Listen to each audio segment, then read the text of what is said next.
Hello friends, എല്ലാവർക്കും Sunitha kitchen ബ്ലോഗിലേക്ക് സ്വാഗതം. നമ്മുടെ വീട്ടിൽ മിക്സി ഉപയോഗിക്കുന്ന എല്ലാവർക്കും ഉപകാരപ്പെടുന്ന നല്ല കുറച്ച് ടിപ്സുകളായിട്ടാണ് വന്നിരിക്കുന്നത്. അപ്പോൾ നിങ്ങളെല്ലാവരും വീഡിയോ സ്കിപ്പ് ചെയ്യാതെ കണ്ടൊന്ന് സപ്പോർട്ട് ചെയ്യണേ. അപ്പോൾ ഇതുവരെ സപ്പോർട്ട് ചെയ്ത എല്ലാ കൂട്ടുകാർക്കും ഒരുപാട് നന്ദിയുണ്ട്. ഇനിയും എല്ലാവരും സപ്പോർട്ട് ചെയ്യണം. അപ്പോൾ നമുക്ക് ഇന്നത്തെ ആദ്യത്തെ ടിപ്സ് ഒന്ന് കണ്ടാലോ. നമ്മുടെ മിക്സിയുടെ ജാറൊക്കെ നമ്മൾ ആകമൊക്കെ നല്ലതുപോലെ കഴുകി വൃത്തിയാക്കാറുണ്ട്. അപ്പോൾ ഈ ഒരു പിറഭാഗം നിറയെ അഴുക്ക് വന്ന് നമുക്ക് വൃത്തിയില്ലാതിരിക്കും. അത് പെട്ടെന്ന് ക്ലീൻ ചെയ്യേണ്ട നല്ലൊരു ടിപ്സാണ് കേട്ടോ. അതിനുവേണ്ടി കുറച്ച് ബേക്കിംഗ് സോഡ നമുക്ക് അതിലേക്ക് ഇട്ട് കൊടുക്കാം. അതിനുശേഷം കുറച്ച് വിനാഗിരി നമുക്കിതിലേക്ക് ഒഴിച്ച് കൊടുക്കാം കേട്ടോ. അതിനുശേഷം ഒരു 5 മിനിറ്റ് നമുക്കതൊന്ന് റെസ്റ്റ് ചെയ്യാൻ വേണ്ടി വയ്ക്കാം. ഇനി നമുക്ക് ഇതുപോലത്തെ ഒരു ബ്രഷ് ഉപയോഗിച്ച് നമുക്ക് അതിനെ നല്ലതുപോലെ തേച്ച് വൃത്തിയാക്കി എടുക്കാവുന്നതാണ്. അപ്പോൾ ഈ ബ്രഷ് നമ്മളൊന്ന് ഗ്യാസിൽ വെച്ച് ചൂടാക്കിയ ശേഷം ഒന്ന് വളച്ചെടുത്തതാണ്. അപ്പോൾ എനിക്ക് നേരത്തെ ഉണ്ടായിരുന്നതുകൊണ്ടാണ് ഞാൻ വീഡിയോ കാണിക്കാത്തത്. അപ്പോൾ ഇതുപോലെ ചെയ്ത് വെക്കുകയാണെങ്കിൽ നമുക്ക് ഇതിന് അഴുക്ക് പിടിച്ച എല്ലാ ഭാഗത്തും നമുക്ക് ഇതുപോലെ ക്ലീൻ ചെയ്യാൻ എളുപ്പത്തിൽ പറ്റും കേട്ടോ. നമുക്ക് ഏത് സ്ഥലത്തോ അഴുക്ക് പിടിച്ചിരുന്നാലും അതെല്ലാം നമുക്ക് ആ ബ്രഷ് ഉപയോഗിച്ച് വൃത്തിയാക്കി എടുക്കാൻ പറ്റും. അപ്പോൾ ഇങ്ങനെ ഒന്ന് നിങ്ങൾ ചെയ്ത് നോക്കണം കേട്ടോ.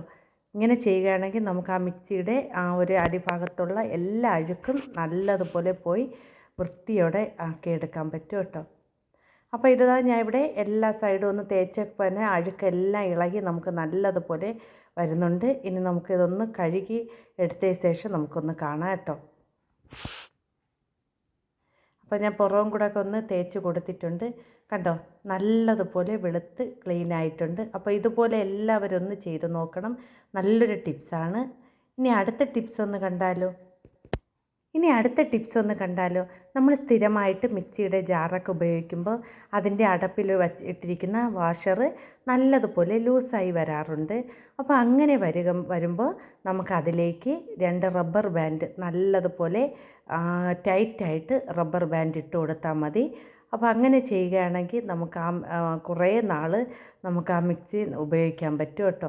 അപ്പോൾ ഇതുപോലെ ഇട്ട് കൊടുക്കുകയാണെങ്കിൽ നല്ലതുപോലെ ടൈറ്റായിട്ട് ആ വാഷർ അടപ്പിൽ ഇരിക്കും. നമുക്ക് ഉപയോഗിച്ചാലും അത് ഇളകിപ്പോവില്ല കേട്ടോ. അപ്പോൾ ഇതുപോലെ ഒന്ന് ചെയ്ത് നോക്കണം കേട്ടോ. നല്ല നല്ല ടിപ്സുകളാണ്. ഇനി അടുത്ത ടിപ്സ് ഒന്ന് കണ്ടാലോ. നമ്മൾ മിക്സിയുടെ ജാറൊക്കെ കുറച്ച് ദിവസമൊക്കെ നമ്മൾ ഉപയോഗിച്ച് വരുമ്പോൾ അതിൻ്റെ ബ്ലൈഡൊക്കെ നല്ലതുപോലെ മൂർച്ച പോവാറുണ്ട്. അപ്പോൾ അത് നമുക്ക് പെട്ടെന്ന് മൂർച്ച കൂട്ടാനുള്ള നല്ലൊരു ടിപ്സാണ് കേട്ടോ. അതിനുവേണ്ടി ഞാൻ ഇവിടെ കുറച്ച് കല്ലുപ്പ് അതിലേക്ക് ഇട്ട് കൊടുത്തിട്ടുണ്ട്. ഇനി നമുക്ക് വേണ്ടത് കുറച്ച് അലുമിനിയം ഫോയിൽ പേപ്പറാണ്. അത് ഇതുപോലെ ചെറിയ ചെറിയ കഷ്ണങ്ങളാക്കി ഒന്ന് ചുരുട്ടിയ ശേഷം നമ്മൾ ഇതിലേക്ക് മിക്സിയുടെ ജാറിലേക്ക് ഇട്ട് കൊടുക്കുകയാണ് ചെയ്യുന്നത്. അപ്പോൾ ഞാൻ അതിവിടെ കുറച്ച് പേപ്പർ ഇതുപോലെ ചുരുട്ടി എടുത്തിട്ടുണ്ട്. ഇനി നമുക്ക് ഇതിലേക്ക് ഇട്ട് കൊടുത്ത ശേഷം നല്ലതുപോലെ ഒന്ന് 2-3 പ്രാവശ്യം ഒന്ന് അടിച്ചെടുക്കാം കേട്ടോ. നമ്മളിങ്ങനെ ചെയ്യുകയാണെങ്കിൽ നല്ലതുപോലെ മിക്സിയുടെ ജാറിന് മൂർച്ച കിട്ടും. അപ്പോൾ ഇതുപോലെ ആ ബ്ലൈഡൊക്കെ നല്ലതുപോലെ മൂർച്ച കൂടി വരും കേട്ടോ. ഇങ്ങനെ ഒന്ന് ചെയ്ത് നോക്കണം. ഇതല്ലെങ്കിൽ മുട്ടയുടെ തോടും അതുപോലെ തന്നെ കല്ലുപ്പും ചേർത്ത് പൊടിച്ചെടുത്താലും മതി കേട്ടോ. അങ്ങനെ ചെയ്യുകയാണെങ്കിൽ മിക്സിയുടെ ആ ബ്ലൈഡൊക്കെ നല്ലതുപോലെ മൂർച്ച കൂട്ടാൻ പറ്റും. അപ്പോൾ നിങ്ങളെല്ലാവരും ഈ ടിപ്സുകളൊന്ന് ചെയ്ത് നോക്കണം കേട്ടോ. ഇനി അടുത്ത ടിപ്സ് ഒന്ന് കണ്ടാലോ. നമ്മൾ മാവൊക്കെ സ്ഥിരമായിട്ട് അരിമാവൊക്കെ അരച്ച് നമ്മൾ എടുക്കുമ്പോൾ ഇതിൻ്റെ ആ ഒരു ഇടഭാഗത്തൊക്കെ ഇതുപോലെ അരിമാവൊക്കെ ഒട്ടിയിരിക്കാറുണ്ട്. അത് നമുക്ക് ചിലപ്പോൾ കഴുകുമ്പോൾ തന്നെ അത് വൃത്തിയായി വരാറില്ല. അത് പെട്ടെന്ന് പോയി കിട്ടാനുള്ള നല്ലൊരു ടിപ്സാണ് കേട്ടോ. അതിലേക്ക് നമ്മൾ കുറച്ച് നമ്മൾ പാത്രം കഴുകുന്ന ലിക്വിഡും കുറച്ച് വിനാഗിരിയും കുറച്ച് വെള്ളവും ചേർത്ത ശേഷം നല്ലതുപോലെ ഒന്ന് അടിച്ചെടുത്താൽ മതി. ഇങ്ങനെ ചെയ്യുകയാണെങ്കിൽ നമുക്ക് എത്ര അഴുക്കിരുന്നാലും അതെല്ലാം നമുക്ക് ഇളക്കി എടുക്കാൻ പറ്റും. അപ്പോൾ നിങ്ങൾക്ക് എല്ലാവർക്കും ഉപകാരപ്പെടുന്ന നല്ല ടിപ്സുകളാണിത്. ഇനി അടുത്ത ടിപ്സ് ഒന്ന് കണ്ടാലോ. നമ്മൾ ഈ ചെറിയ ജാറിലൊക്കെ നമ്മൾ പട്ടയും ഗ്രാമ്പും ഏലക്കയൊക്കെ പൊടിക്കുമ്പോൾ അതിൻ്റെ ഒരു സ്മെല്ല് ആ ഒരു ജാറിൽ നിൽക്കാറുണ്ട്. അപ്പോൾ അത് പെട്ടെന്ന് പോയി കിട്ടാനുള്ള നല്ലൊരു ടിപ്സാണ് കേട്ടോ. നമ്മൾ അതിലേക്ക് കുറച്ച് അരി, പച്ചരി ആയാലും ചാക്കരി ആയാലും കുറച്ച് വെള്ളവും ചേർത്ത് നല്ലതുപോലെ ഒന്ന് അടിച്ചെടുത്താൽ മതി. ഇങ്ങനെ ചെയ്യുകയാണെങ്കിൽ 2-3 പ്രാവശ്യം ഇങ്ങനെ ചെയ്യുകയാണെങ്കിൽ അതിൽ എത്ര സ്മെല്ലുണ്ടെങ്കിലും അതെല്ലാം പോയി കിട്ടും. അപ്പോൾ നിങ്ങളെല്ലാവരും ഇതുപോലെ ഒന്ന് ചെയ്ത് നോക്കണം കേട്ടോ.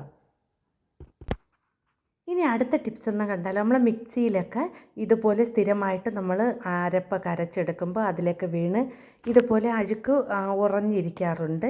അപ്പം നമ്മൾ എന്നും വൃത്തിയാക്കില്ലല്ലോ, ഒരാഴ്ചയിൽ ഒരു ദിവസമൊക്കെ ആയിരിക്കും നമ്മൾ മിക്സിയൊക്കെ വൃത്തിയാക്കി എടുക്കുന്നത്. അപ്പോൾ ഇതുപോലെ ഒരു ബ്രഷ് ഉപയോഗിച്ച് നമ്മളിങ്ങനെ തേച്ച് കളയുകയാണെങ്കിൽ നമുക്കതിൻ്റെ അകത്തുള്ള എല്ലാ അഴുക്കും പോയി കിട്ടും കേട്ടോ. നമ്മൾ ബ്രഷ് ഇതുപോലെ ഉപയോഗിച്ച് തേച്ച് കഴുകുകയാണെങ്കിൽ നമുക്ക് ആ സൈഡിലിരിക്കുന്ന അഴുക്കെല്ലാം നമുക്ക് പോയി കിട്ടും. അപ്പോൾ ഇതുപോലെ എല്ലാവരും ഒന്ന് വൃത്തിയാക്കി നോക്കണം. ഇതുപോലെ ഒരു ബ്രഷ് നമ്മൾ വച്ചിരിക്കുകയാണെങ്കിൽ നമുക്ക് മിക്സിയിലുള്ള കുറേ കാര്യങ്ങൾ നമുക്ക് ചെയ്യാൻ പറ്റും കേട്ടോ. അപ്പോൾ ഇതുപോലെ ഒരു ബ്രഷിനെ ഇതുപോലെ ഒന്ന് തീയിലൊന്ന് ചൂടാക്കിയ ശേഷം വളച്ച് വെച്ചിരുന്നാൽ മതി കേട്ടോ. അപ്പം നിങ്ങൾക്ക് എല്ലാവർക്കും ഉപകാരപ്പെടുന്ന നല്ല വീഡിയോസാണ്. എല്ലാവരും ഒന്ന് ചാനൽ സബ്സ്ക്രൈബ് ചെയ്ത് സപ്പോർട്ട് ചെയ്യണം. കണ്ടോ, ഇതിപ്പോൾ നല്ലതുപോലെ വെളുത്ത് കിട്ടിയിട്ടുണ്ട്. പിന്നെ ഒരു കാര്യം പറയാനുള്ളത്, നിങ്ങളെ എല്ലാവരും വീഡിയോസ് കാണുന്നുണ്ട്, ലൈക്ക് ചെയ്യുന്നുണ്ട്, പക്ഷേ കമൻറ്റ് ചെയ്യാൻ പറ്റുന്നില്ല, എന്താണെന്നറിയില്ല. അപ്പോൾ നിങ്ങളെല്ലാവരും എന്നോട് ക്ഷമിക്കണം. അപ്പോൾ എന്തുകൊണ്ടാണ് ഇത് കമൻറ്റ് ചെയ്യാൻ പറ്റാത്തതെന്ന് എനിക്കറിയില്ല കേട്ടോ. അറിയാമുണ്ടെങ്കിൽ എല്ലാവരും ഒന്ന് പറഞ്ഞു തരണം. അപ്പോൾ വീഡിയോ ലൈക്ക് ചെയ്യാൻ മറന്നു പോവല്ലേ.